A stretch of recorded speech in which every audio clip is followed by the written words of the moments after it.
This Boulder Bookstore is very special to me. I've spoken here many, many times over the years, but my first memory of it actually was in a past life when I was a sitar player, and there was a throne right here where Chogyam Trungpa Rinpoche was sitting, and he had me play sitar for him. This must have been around 1979 or so, when the bookstore wasn't in this location. This was Naropa Institute. And so that was a very exciting moment for me. Some good news and bad news. We have, of course, the Boulder Bookstore, but we're losing one of our stars, and that is Left Hand Bookstore is closing in Boulder on April 15th. I don't know if you've heard of that. It is a kind of a sad event that this community cannot support an overtly progressive left bookstore. I mean, they're not carrying the kinds of books that Boulder Bookstore carries. It's a specialty shop, but it's gone the way of The Word Is Out, the feminist bookstore that closed 3 or 4 years ago. So we see the space for discourse, for intellectual activity shrinking, actually. And so it's a bit worrisome, but I'm certainly glad you're here and supporting this bookstore. As was mentioned, anyone who buys copies of Power Systems will get a 1-hour CD of Chomsky's latest talk in Istanbul. He was there just a couple of weeks ago giving the Hrant Dink lecture. Now, except for 2 people here, I want to see by a show of hands, how many of you know who Hrant Dink is? Almost unanimous. Hrant Dink was a Turkish-Armenian independent journalist who talked about the genocide of the Armenian people in Turkey, beginning in 1915 and continuing for years after. And that was looked upon with great disdain and hostility by Turkish nationalists, and so he was murdered in broad daylight right outside of his newspaper's office in downtown Istanbul. I've been there. It's a major artery, and killed by a Turkish nationalist. So ever since then, there have been these Hrant Dink lectures. Arundhati Roy gave one, for example, and luminaries of that sort. And this year it was Chomsky. So you can get that with a copy of this book. Now, I've got a little show and tell here. This is a T-shirt from Fairness and Accuracy in Reporting in New York. It's a media watchdog group, and kind of on the left. And you can all see it. I'll hold it up so the camera can get it. Don't trust the corporate media.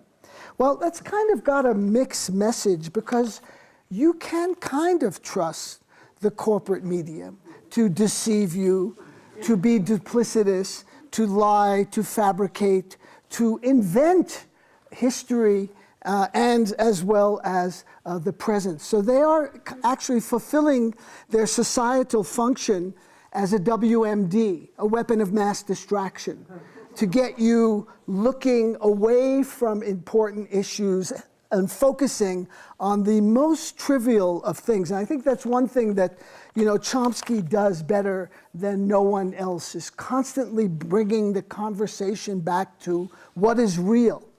Were the Oscars real? Was the LAPD cop that went on a rampage, was that real? Was the murder in South Africa, or the killing of this woman by the Olympic runner, Oscar Pistorius? I was going to say General Petraeus. That was another scandal. That was, that don't betray us. That was a couple of weeks ago, and it just goes, it goes on and on. This kind of endless distractions. Lance Armstrong seems like light years ago. Wasn't it just moments ago that he was absolutely saturating and enveloping our consciousness with? How could he? Did he or didn't he? Now it's, Danica Patrick and the NASCAR races, and of course the Oscars and Michelle looking very uncomfortable, by the way, surrounded by military types who also looked incredibly awkward. I don't know if you saw that. The whole moment at the end of the Oscars on Sunday night, which was a night to forget, not to remember, the Best Film award was given by the First Lady of the United States, and she was surrounded by military people. What were they doing there? Why isn't she surrounded by flowers or young children or something edifying and uplifting? But she looked very uncomfortable giving the award to Argo, which itself is largely fabrication of the past, playing down the Canadian role in the actual rescue of the 6 Americans who had taken refuge in the Canadian embassy in 1980. But it does have, of course, the edifying and propagandistic quality of demonizing Iranians, who, in case you haven't noticed, along with North Koreans, are the enemies du jour.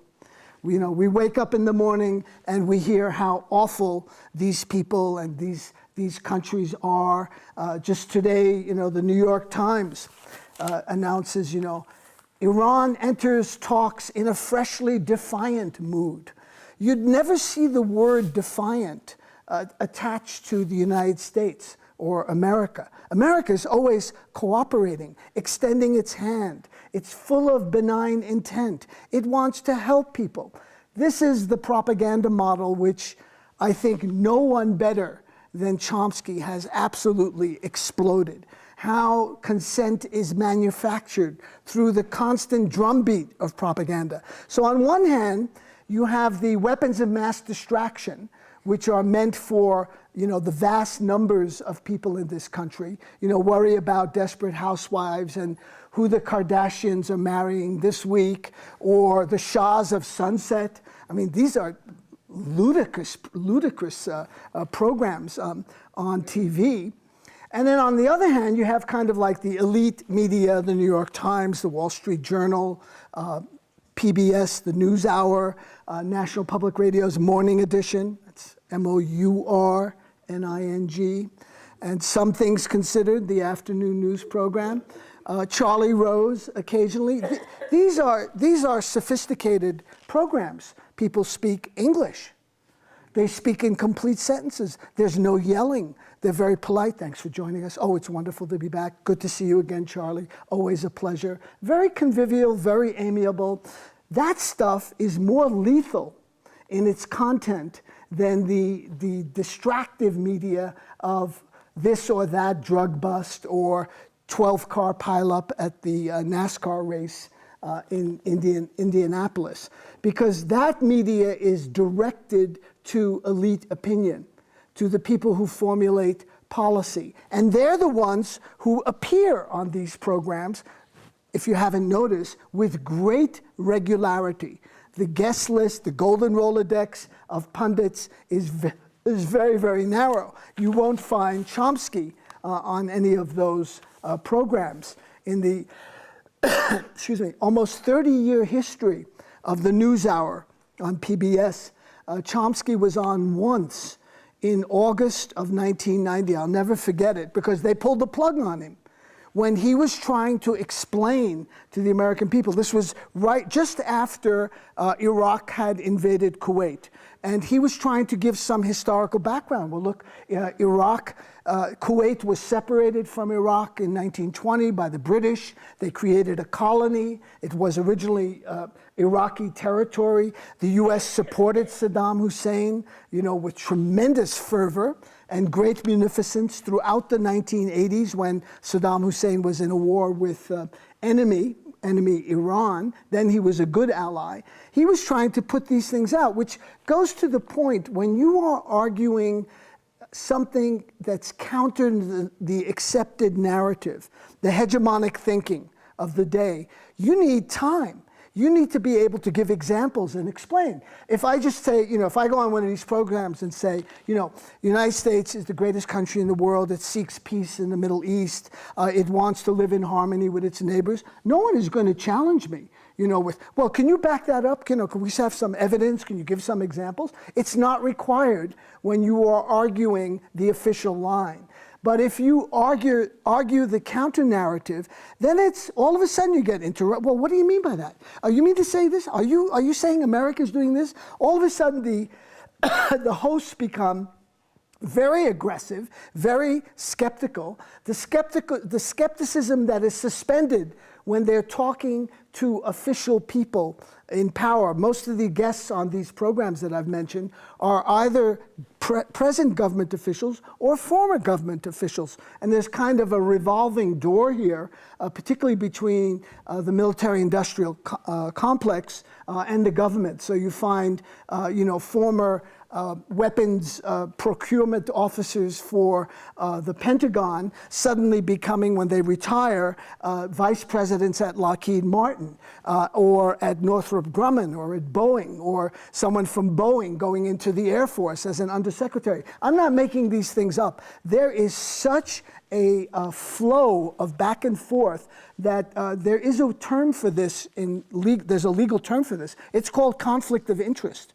But again, it doesn't come up because it's an uncomfortable question to raise. And so now, we are once again faced with the prospect of yet another war in the Middle East, that is to say with Iran. The U.S. has been using very aggressive and threatening language. It has been flying drone surveillance aircraft over Iran. It openly admits to doing this. Could you imagine if Iran were flying drones over the United States, what the response might be? Or if Iran were conducting routine naval exercises right off the coast of New York or Seattle or San Francisco, what might the response be?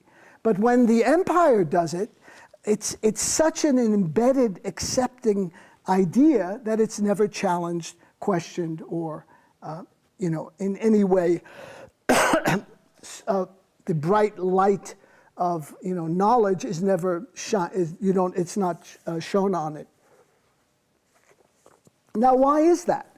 Why are the media so skewed to a particular point of view? Well, first of all, there's tremendous concentration in the media. So when I started doing this work around 1980, late 70s, when KGNU first went on the air, there were about 50 corporations that control most of the media. That figure today is 5. 5 corporations control most of the media. So you have tremendous concentration, number one. Number two, you have tremendous wealth concentration in those 5 corporate media. And so they naturally have institutional tendencies to ally themselves with people in power, with important institutions, with banks, with the state. And so you see the interconnectedness of this system that the Occupy movement kind of reduced to 1% versus 99%. I don't know if that's a useful kind of equation, but it gives you some sense of the inequity of power and how much the military-industrial complex draws on the economy, the wealth of this country, and now we're we avoided the fiscal cliff, although we're facing the climate cliff, and now there may be sequestration by the end of the week, which I don't think, in some respects, if it proves to reduce the Pentagon budget, I would be quite, satisfied with that to some extent, but we don't want people to suffer. We don't want ordinary people not to get their Social Security checks and their Medicaid and the kinds of things that make this society, with its fairly shredded safety net, somewhat tolerable for people that are not as advantaged or as privileged as many of us might be. Now, one of the things that Chomsky points out in this book is that A decent propaganda system does not announce its principles or intentions. It doesn't happen. They're presupposed. They're embedded. So when the United States does not occupy another country, it goes to the defense of freedom in that country. And there's a whole range of words that are used to camouflage understanding. And I must say, Orwell did a lot in this respect in terms of alerting us to how language is manipulated. So war is peace, ignorance is strength, and those kinds of things from 1984. And then Chomsky goes on to say that our propaganda system is highly sophisticated, and most of the actors understand what they're doing. So you have people like the anchors, let's say, these highly paid gazillionaires who compete for the best hair on the air. Excuse me. They are called anchors for good reason. They are anchored in the establishment, and they will not allow any opinion or any points of view that might challenge the official story. So now, Iran is this very dangerous state. We're going to have to protect ourselves. We may even have to attack Iran. But, this just in, brothers and sisters, the U.S. has already been conducting warfare on Iran. There are cyber attacks. There are cross-border raids. There are assassinations of Iranian scientists. And the most punitive sanctions in history, according to Obama, who announces this with great pride, it seems, rather than with some degree of, I think would be more appropriate, shame, since ordinary Iranians are suffering, and medicines are not getting to Iranian people who need medicine, even though under the embargo it says that medicines are to be allowed through. The problem is getting payment. There's such restrictions on dollar payments or any hard currency payments to Tehran that no one wants to do business with Iran. So even these life-saving medicines are not getting through to the Iranian people. Then you have another little issue that, again, Chomsky points out in this book of the very aged Iranian domestic air fleet. They're flying Boeing aircraft that the Shah bought in the 60s and 70s, and they can't get spare parts, again, because of this embargo. Now, there have been embargoes in the past. Maybe we can learn. Does anyone remember the embargo against Cuba, which continues until this day? Has it been successful in its aim of overthrowing the Castro government? I mean, they've been there for, it's now, 60 years? 55 years? The embargo was in place, I think, in 59 or 60. There was a very punitive embargo in Iraq in the 1990s, in which hundreds of thousands of Iraqis died, including many, many children. And that was when Madeleine Albright made that infamous comment about, well, that's the price that you have to pay, and the price is worth it. Apparently, a few years later, this was brought to her attention, and she said that was a silly thing to say. But the fact of the matter is that many, many Iraqis died under the sanctions regime in the 1990s. And what happened to the upper crust, to the elite? They became even more entrenched, even more powerful, and the poor people in the country, as will happen in Iran or in Cuba and other places, they become more and more dependent on the people who can give them a ration for rice or milk or medicine or any other essential. So this idea of imposing sanctions to exact some kind of political outcome has historically and consistently backfired. Not to mention the immorality of certain aspects of imposing sanctions. Now, the U.S. has a record, particularly since 1945, when it emerges as the supreme world power, unprecedented economic power. 50%, 60% of all the world's manufacturing was being done in the United States. Just to give you an idea, the U.S. controlled both oceans and all the peripheries of all the littoral landscapes along the coasts as well. And it was around this time, of course, that the U.S. focuses in, zeroes in, zooms in on that greatest treasure of all, Middle East oil. In 42 and 43, during the war, particularly after Stalingrad, when it became apparent that the Germans could not possibly win, and that Japan had also no prospect for winning, Roosevelt told his State Department advisors, we want to see a plan for what the world will look like and what America's role in that world will be when the war is over. It's called Grand Area Strategy. There's a big section in this book about that. And so the world is divided into different zones. You would call them commands today. And so there would be the Europe and Africa and South America. But the area that attracted the most attention for U.S. planners was the Middle East. At that time it was called the Near East. I'm promoting it by being called West Asia because that's a little more accurate geographically. But the Middle East was described in these documents as the oil, a stupendous source of strategic power and one of the greatest material prizes in world history. Probably the richest economic prize in the field of foreign investment. Eisenhower called it the most strategically important area of the world. Another commentator called it a vital prize for any power interested in world influence or domination. You know, today, 2013, is also the 60th anniversary of the destruction of democracy in Iran. You know, this horrible country as depicted in Argo, where everyone is snarling and yelling and you know, very, very hostile and nasty to the well-meaning Americans who want to, you know, carry out this humanitarian mission.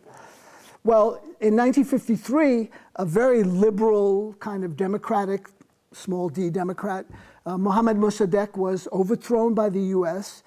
This had huge consequences. First of all, it destroyed democracy in Iran, brought the Shah back into power for the next 26 years, massive human rights violations, destruction of you know, the left, executions, imprisonment, exiles, deportations, on, directly leading to the Islamic Revolution of 1979. So actions have consequences. And what was Mossadegh's big crime? Well, his crime was he thought the oil in Iran should benefit the Iranian people. See, he was kind of a confused man. He was educated at the Sorbonne. He spoke French.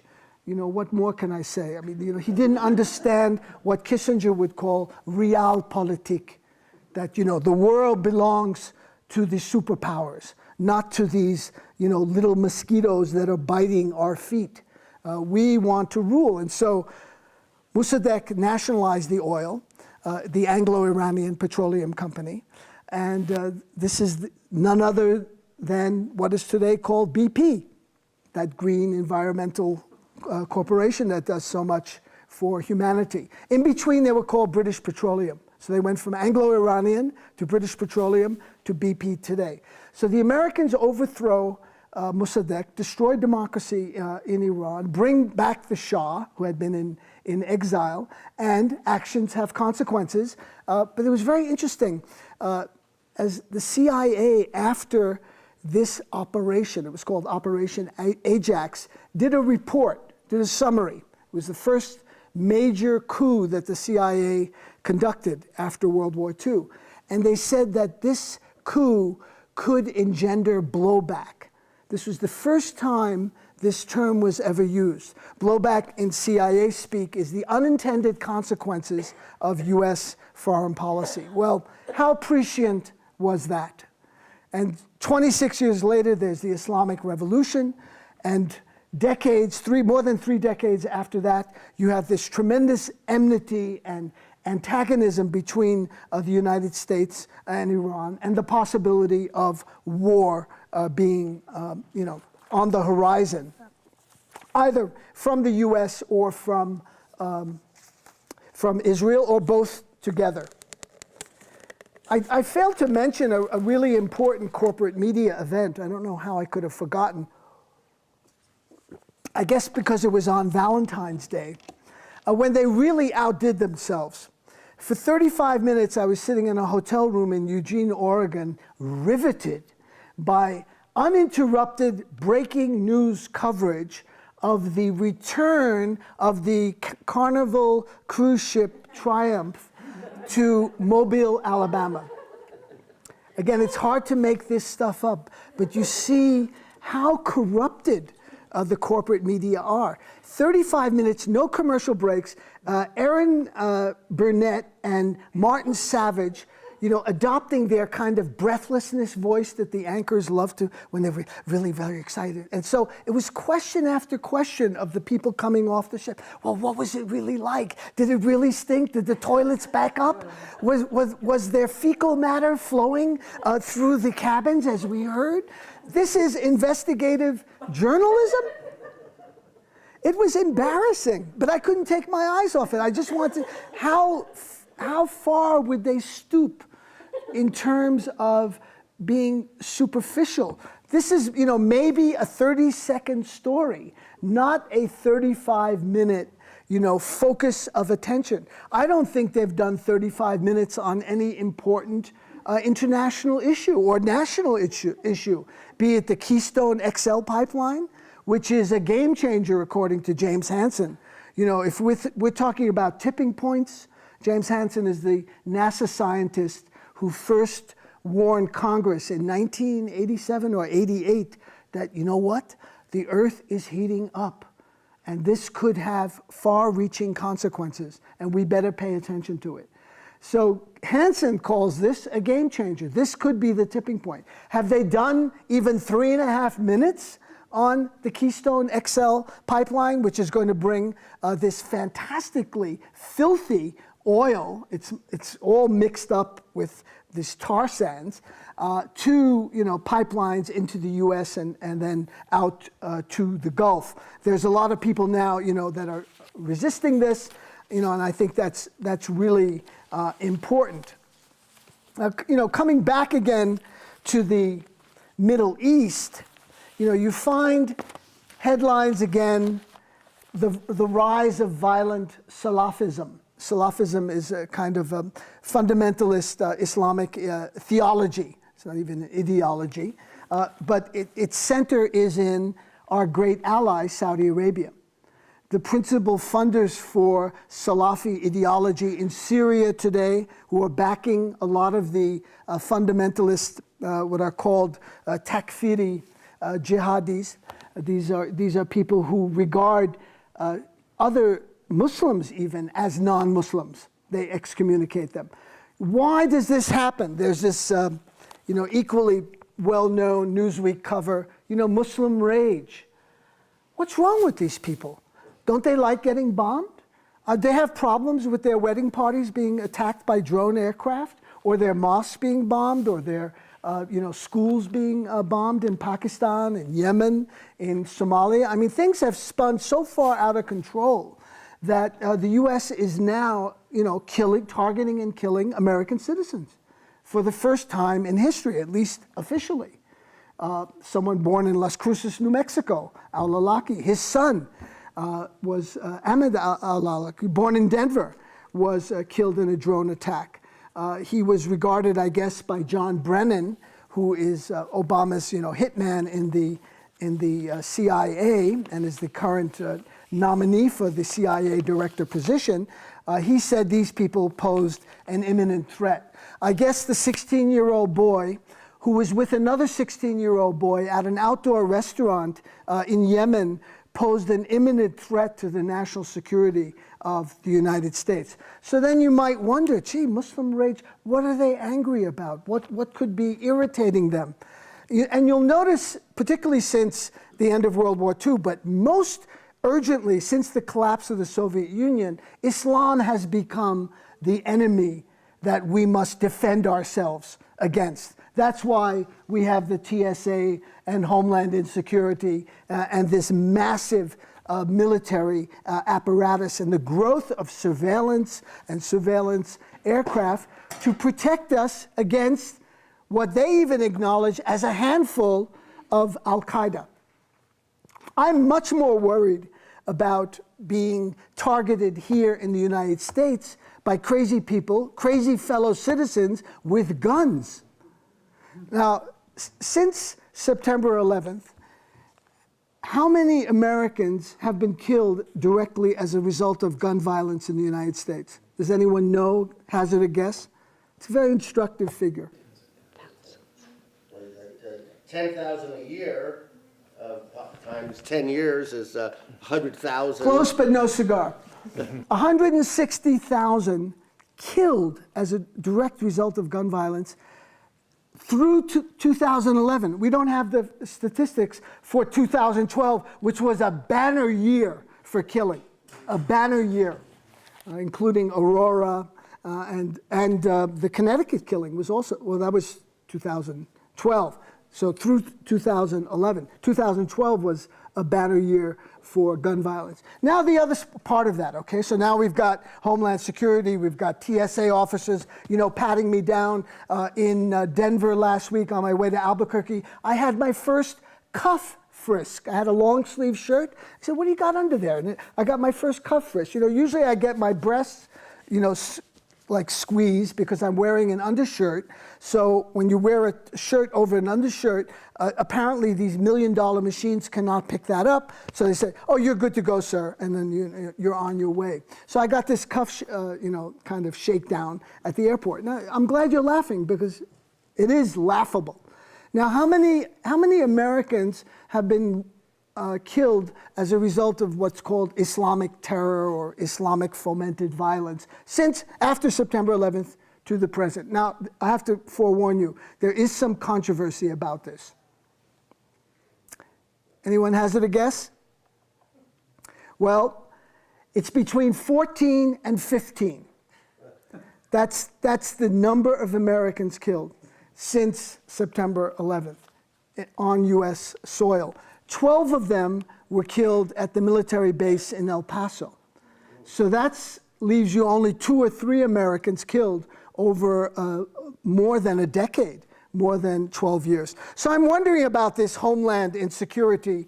Every time I go to the scareports in this country and this huge growth of the national security state. And we are, many people, Glenn Greenwald and Chomsky and others, have been talking about the rapid erosion of our basic constitutional rights. And I think that's, something that Chomsky pays great attention to.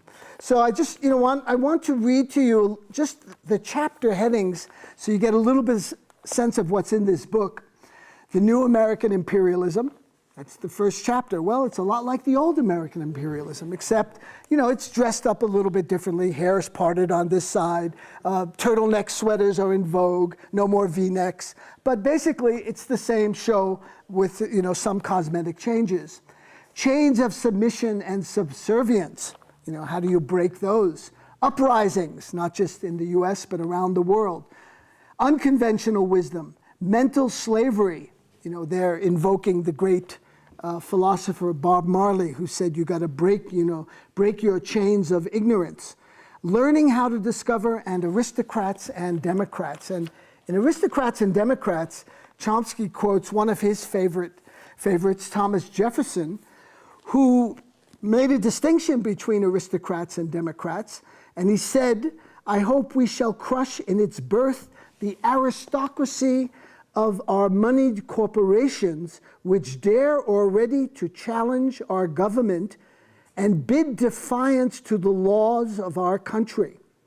Jefferson added, I sincerely believe that banking establishments are more dangerous than standing armies. What an understanding Jefferson had of the power of the banks and corporations. I mean, this is in the 1780s, 1790s, but this is when, basically, when the whole system is set up, when Madison who wrote most of the Federalist Papers, said that the function of government, this newly formed government of the United States, was to protect the opulent minority against the majority.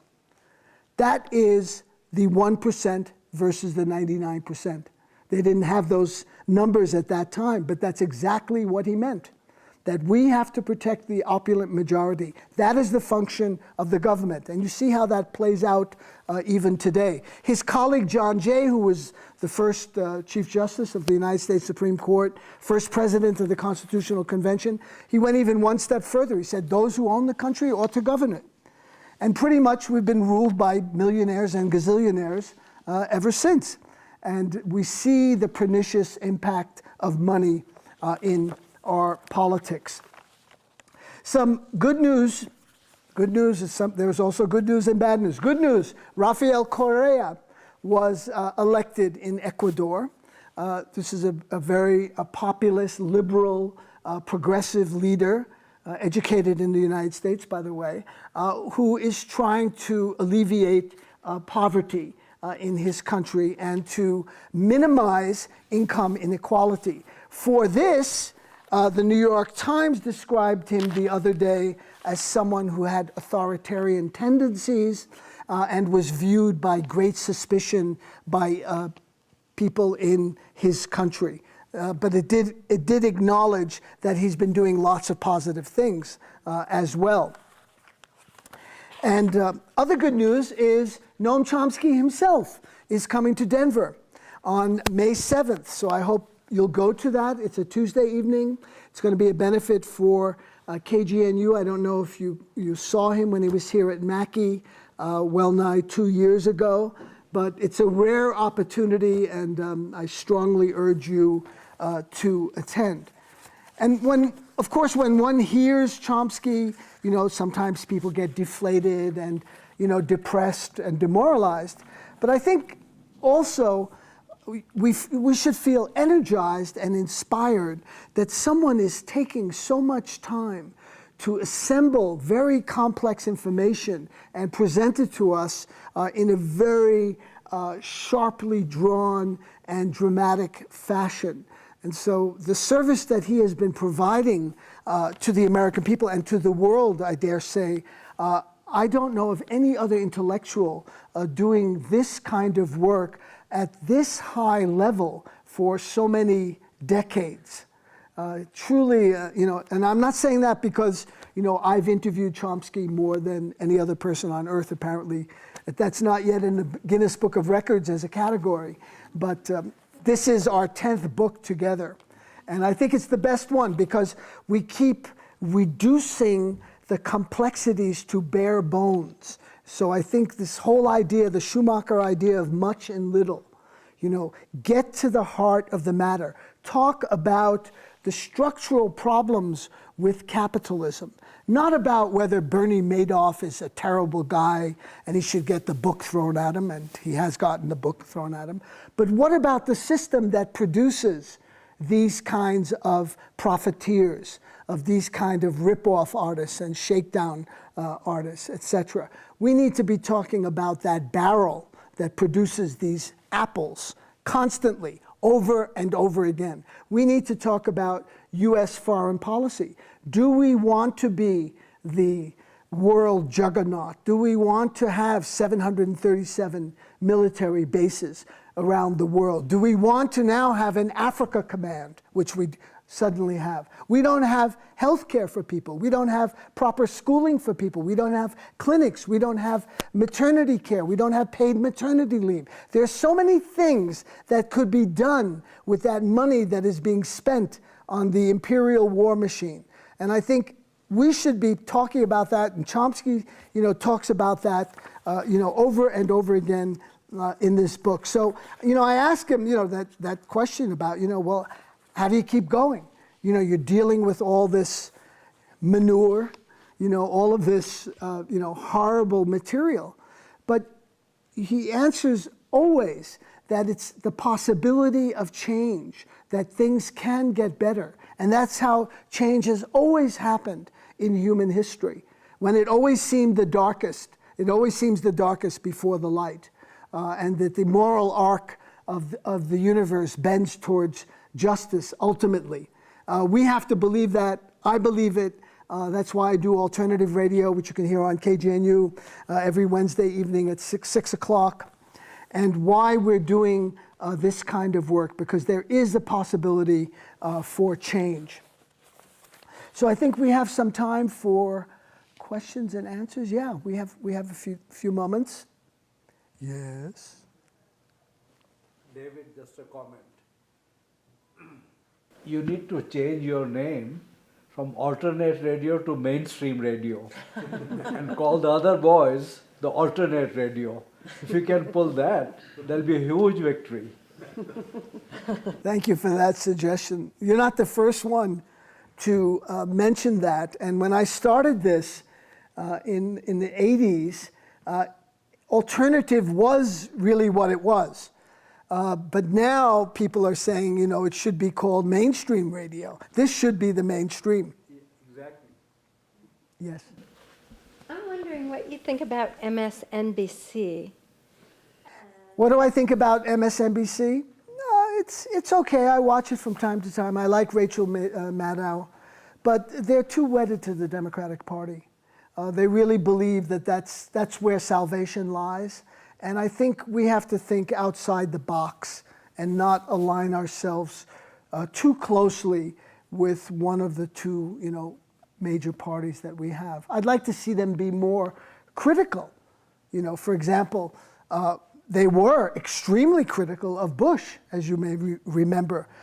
Can you imagine if Bush carried out assassination campaigns of American citizens and launched? Obama has launched 7 times as many drone attacks than Bush has, and he's expanded the drone war. Do you remember the hue and cry then that MSNBC and other networks and liberal comments? This is terrible what Bush is doing, it's awful. But they've been pretty silent when it comes to Obama because they're compromised. See, I don't think they have that journalistic integrity that can keep them independent. They did a piece on, was it last night or the night before? They were all over it, but that was kind of. What do you think of Fareed Zacharias? I was wondering. Zacharias? Zakaria. Fareed. Zakaria. Oh yeah. He's he's from India. I know a little bit about him. He's kind of an establishment journalism. He does, have some cachet because he's one of them. So when you're one of them, like Fuad Ajami or Ayan Hirsan Ali and others, you get pushed to the front of the line because they like to have native informants denouncing the natives. This is an old colonial tactic. You groom someone and then see what they're saying. It's not me. It's not this white guy talking about it. Look what they're saying about Islam, or this insane Lebanese woman, Gabrielle Michel, is that her name? Anna, do you remember? Awful, awful woman. She's Lebanese, goes on and on about how awful Islam is and how terrible it is, and what a patriarchal religion it is. Unlike his Christianity, which has such a wonderful record, particularly in the 20th century, I must say, sterling. Something to be emulated for the ages. So MSNBC, I watch Jazeera. I read a lot, but there's not much on TV of substance. It's Democracy Now! It's a radio program. You can hear it, every weekday morning on KGNU at 7 o'clock. And I think that's, for news, I get more news and information from that than most sources. And I read voraciously, whatever I can get my hands on. Go ahead.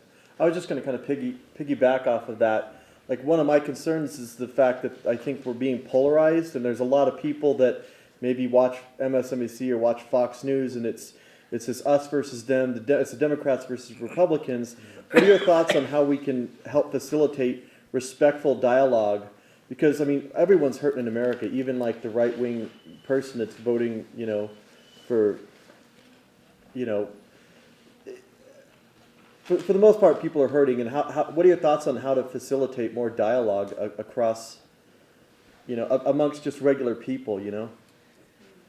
Well, that is difficult because there are huge tendencies to pontificate and to be pedantic and to talk down to people. You know, I'm so smart, you don't know anything. I've gone to Harvard, Princeton, I've got a double PhD, I know 6 languages, what do you know? You know, that you may feel good saying something like that, but that's not going to open anybody's heart to you. They can't listen. Their ears just seal up when they hear that kind of arrogance and posturing. So finding a dialogue, finding a lexicon that is more inclusive. And I think, you know, we saw some headway during the economic crash and the bailouts. People got that. You didn't need a PhD in economics to understand what was going on. The rich got protected, and everybody else, they were on their own. They were just left free floating. So that gave, I think was an enormous economic lesson for how the system really works. You know, it works overtime for the 1%. It works undertime for the rest of the population. And so, you know, finding that language is really crucial. And, you know, you have to go where people are. And this is something I've been saying for years, not where you want them to be. I want everyone to know Gramsci and to have read Marx and to read Chomsky, you know, and to study this or that book. But that's not where most people are. Most people are into The Simpsons or Jon Stewart, you know, and Steve Colbert, who I think are making enormous inroads in the consciousness, particularly of younger people in this country. And so humor has been a very good device, you know, Tom Tomorrow, you know, not a heavy, you know, intellectual treatise there, just a few cells there of cartoons, and then you've got a great message coming out at the end of that. So there are, you know, numerous examples, documentary filmmakers. Michael Moore, I think, has reached, you know, very large audience through his films. There are examples out there, but it's going to take a good deal of time. And you know, we're in this, as Chomsky says in this book, we got to think of this as a marathon, not a sprint. We're not going to win the sprint. We're not in good enough shape. And we've been beaten down for too long. So we need to eat well, drink lots of water, breathe deeply, surround ourselves with art, read poetry, do those kinds of things, build up our strength for a marathon race. Yes? Speaking of a marathon, you mentioned the national security state. After the time that the Soviet Union fell, I wondered what was going to replace the organizing principle of the national security state at that time, let's say 1990. But that really has its origins, as you somewhat alluded to, in 1945, in that area, when U.S. emerged as the world hegemonic power. So we've had this organizational need by these authorities that are the ruling elites to have an organizing principle so they could retain unquestioned control. And that seemed to emerge as the vociferous anti-Soviet, anti-communist, hegemonic media message we got. So they needed a new message. It took a little while, and I didn't know it was going to be Islamic phobia. I don't think anybody did. I thought maybe it's going to be women, maybe it's going to be artists. We're not going to go after the Jews anymore or the African Americans. Well, they were trying different things. You remember there was Mad Dog Gaddafi. He was going to, you know, kill us all. Then there was Noriega. He was going to invade the U.S. We had to protect ourselves. Did you remember the Medellin and Cali cartels in Colombia? They were going to take over. I mean, they were in big trouble because they needed, you know, a major enemy in order to justify the military-industrial complex. And then you had the first World Trade Center bombing in 1993 by people that the U.S. had trained during the 80s, at least ideologically, and if not literally. Reagan's famous freedom fighters, the moral equivalent of the founding fathers, is what he called these homicidal maniacs, the Afghan Mujahideen, many of whom were not Afghan. as we now know. They came from Chechnya, from Bosnia. The U.S. recruited and paid for the most extreme fundamentalists in the Islamic world to come to Afghanistan, to Pakistan, to fight the Great Jihad. So the U.S. created this monster, and then when the monster struck it on September 11th, expressed dismay and shock. How could this have happened? They hate our freedoms, we're told. They hate our freedoms. They don't hate our foreign policy. They love our foreign policy. They love being surrounded by U.S. military bases. They love our support for unending and undying support for Israel. They love all those aspects of America. It's just our freedoms that they hate. And so after that came the Khobar Tower bombings in Riyadh in 95, then the Tanzania bombings, Kenya, Tanzania in 98. You see, radical Islam is now becoming more and more a part of the organizing principle for U.S. imperialism and the justification for this massive military expenditure. And in some ways, September 11th was a gift wrap to the empire, which has now allowed it to invade, occupy, and bomb multiple countries and have a $1.1 trillion military budget, which is more than the entire world's military budgets combined. China, India, the UK, Russia, the US spends more on militarism than any other country. All the time talking about peace and defending democracy and spreading freedom and those kinds of the euphemisms that we're drenched with through the propaganda system that we need to delink ourselves from. So they came along at a very opportune time. Well, do you think that'll continue? How could we derail this ridiculous thing that this Islamic phobia? I mean, I get emails from Catholic people that profess a very religious point of view, and they want to eliminate 1 billion people on the planet. I don't understand how that can continue. Is there a way to undercut this and so we could focus on what we really need? Yeah, and our needs are right here in this country. They're not in Bahrain. They're not in Qatar. They're right here in Camden, New Jersey, in Philadelphia, in Pittsburgh, in Akron, Ohio, Yellow Springs, Ohio, and places like that. Needs are badly needed. Things need to be done here that are not being attended to. So we're getting the short end of the stick, and it's not going to, nothing lasts forever. Nothing. And so this empire, as it's presently constructed, will not last forever. In fact, years ago, I was talking about China is going to, become the great economic power, and I was saying by 2040, 2050. That's like way, wrong. It's now 2015, 2018 that probably China will become the #1 economic power. And if they're smart, and I think they are smart, they won't go down the road that the U.S. did of militarization. Because if they do that, then they're playing to the U.S. strength. And they should undermine, and they are undermining the U.S. economically, because they don't have a chance militarily.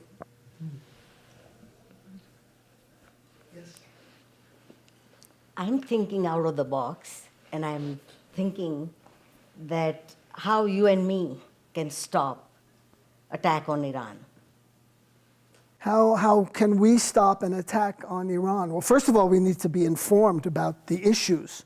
Is Iran a threat as is projected in the propaganda system? Is it something that's real, or is it fabricated and invented, or and largely hyperbole and exaggeration? I think it's mostly that. And if you remember the attack on Iraq, which we're about to celebrate I don't know if celebrate's the right word, the 10th anniversary of one of the most criminal wars in history is coming up March 19th. That's Iraq time. It was March 20th here. The 10th anniversary of that is coming up.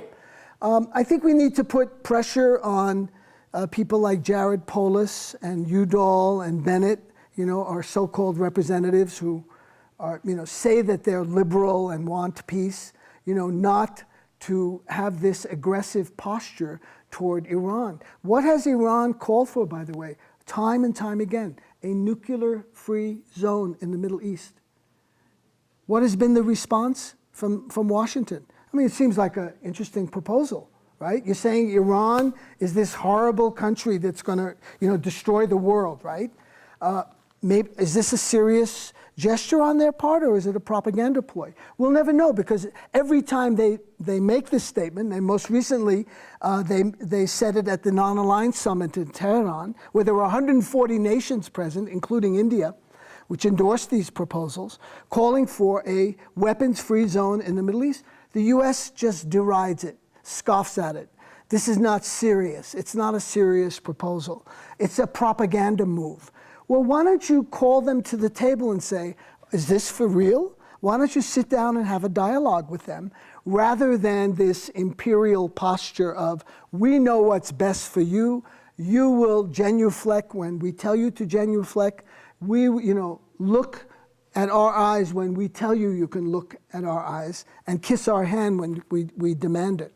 That kind of attitude toward one of the most ancient civilizations on earth, of enormously rich culture. These are, Iran, I mean, no country is ordinary, but Iran is a deep civilization.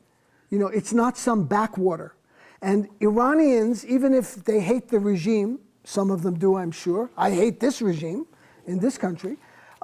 They have great pride in their culture. And we have to understand that. They love their language, and they feel very different. If any of you have ever been to Iran, there's a real sense of Iraniyat, Iranianness, feeling that we're different. We're not Arabs. Oh no, don't call us Arabs. That's kind of an insult to an Iran. We're not Turks, although some of them are Turks. We're Iranians. And so there's, it's a civilization, a country of enormous pride and history. And we cannot constantly move the goalposts. For example, in these negotiations, just 2 years ago, Turkey and Brazil, two nominal US allies, negotiated a deal with Tehran to send the centrifuges out of the country, so that it would be completely transparent as to what was going on. Again, it was rejected by the US, by Obama. Instead of saying, okay, let's see if this will fly. Maybe they're bluffing. Let's find out. Let's call their bluff. Just dismissed out of hand. The US moved the goalpost, which is what they consistently do when the Iranians meet, or any adversary meets a demand. Then they say new demands. Well, now you got to do this. And this kind of wears on people. It's not appreciated, when they make accommodations. And again, people in West Asia and South Asia, where I travel quite a bit, they do point out, there are countries in this part of the world that have nuclear weapons. India, Pakistan, Israel. Not one of them is a signatory to the Non-Proliferation Treaty. Not one of them. They're all US allies. Iran is a signatory to the NPT and is subjected to inspections from the International Atomic Energy Agency in Vienna, the IAEA. There's a word for this in English. Some of you may have heard of it. Hypocrisy, double standards. There's one set of rules for the masters and the masters' allies, Israel, Pakistan, India, and there's another set of rules for designated enemies, North Korea, Syria, Iran. And again, outside the US, this is so transparent, it's so clearly and dramatically defined in the media. People talk about it all the time. And the first thing they say, well, what about Israel? What about Pakistan? Pakistan is right on the border with Iran. Pakistan is not in Canada. It's right on Iran's border. It has nuclear weapons, plus it has ballistic missiles to deliver those weapons. Iran is not even anywhere near that stage of having delivery capacity, much less the actual weapon itself. So I think we have to be really cautious right now when our leaders are telling us that, Iranians are not living up to their commitments. Who's living up to their commitments? The United States itself is in violation of the Non-Proliferation Treaty. The U.S. is a signatory to it. It promised to reduce by X number of missiles its stockpile. It hasn't done that. It's talking about it, but it hasn't done that. So are there any Security Council resolutions about that? Is there any sanctions being imposed on the US or Israel or Pakistan or India? No. And this, this gets people very agitated, particularly outside the US, where they see these things with great clarity and are not subjected to the kind of propaganda that we're brainwashed with here. So we'll have time for one more question, then we're going to line up for the book signing. Just go up around mystery and science fiction, and you can get your book signed with David right up front here at the table. Thank you. I was just thinking of some more recent personal experiences. Having spoken with a variety of people from Iran and Afghanistan who I stay in touch with and kind of get their regular perspective on what's happening there. But then also specifically having just spent a number of years in and out of West Africa, and amazing to see the Islamic schools that are coming in there and educating everyone throughout West Africa, and mostly Saudi teachers coming in. So, the sort of very strict standards coming in and now moving in through West Africa.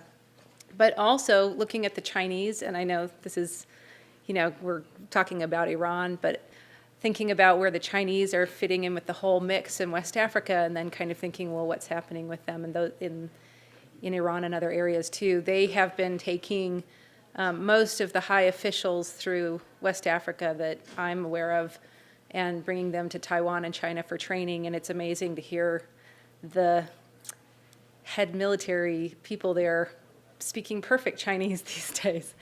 So I'm also kind of wondering where they're playing a role. Well, China is not inflaming the multiple insurgencies against the U.S. and U.S. allies. It's U.S. policy and the policy of the allies that's inflaming those kinds of insurgencies. But there was, remember I mentioned the NewsHour with Jim Lehrer? I just pulled this out. Jim Lehrer is no longer there. Judy Woodruff, the other night, actually on February 22nd, she said the question that was posed was how to deal with an increasing assertive China. And so that was the backdrop. China is assertive, it's aggressive, it's sending out its business people and its military attachés. What, pray tell, is the U.S. doing in the rest of the world? It's doing exactly that. And you see, you have a perfect example of, focusing on China, again, as the looming enemy, of the future. Radical Islam is the enemy today, but down the road, the Pentagon is planning on some confrontation with China. China is buying up everything. They have invested enormously, also domestically, in hundreds of millions of dollars building one of the best high-speed rail networks anywhere. They've had a couple of accidents, no doubt, but they are rebuilding, they are creating from the get-go an infrastructure internally. Externally, they've been locking up resources all over the world, including Afghanistan, Iraq, all over Africa. There's Chinese companies are setting up shop, and, extending themselves, buying up resources. And China, had a couple of bad 100 years. Had a couple of really bad time for a few hundred years, but they're back. They're back big time, and they understand the world. They understand history. They understand their place in the world, and they're using economic power on levels never seen before. They're in African countries, Gabon, Niger. They are buying up copper for 20 years. They're buying up bauxite for 30 years. They're locking up mineral resources. They understand in a finite world of resources, the price of these resources are going to dramatically escalate as demand increases. Lithium, for example, these precious metals, they have a very, I think, comprehensive economic strategy And I think, the U.S. is way behind. The U.S. is doing what? They're building a drone base in Niger. That's what they're doing. Again, the military is prioritized over everything else, and the economy here is becoming eviscerated, is becoming, debilitating more and more. Just have any of you been on any of our high-speed rails? I mean, it's a joke. I mean, they say high-speed rail and American. You can't link the words in the same sentence. The fastest train is the Acela from Boston to Washington. I think that the top speed is 70 miles an hour. These new Chinese trains go 260, 270 miles an hour. 270 miles an hour. So, thank you. And get some books. And pick up a CD, too. 6 Americans who had taken refuge in the Canadian embassy in 1980. But it does have, of course, the edifying and propagandistic quality of demonizing Iranians, who, in case you haven't noticed, along with North Koreans, are the enemies du jour. We wake up in the morning and we hear how awful these people and these countries are.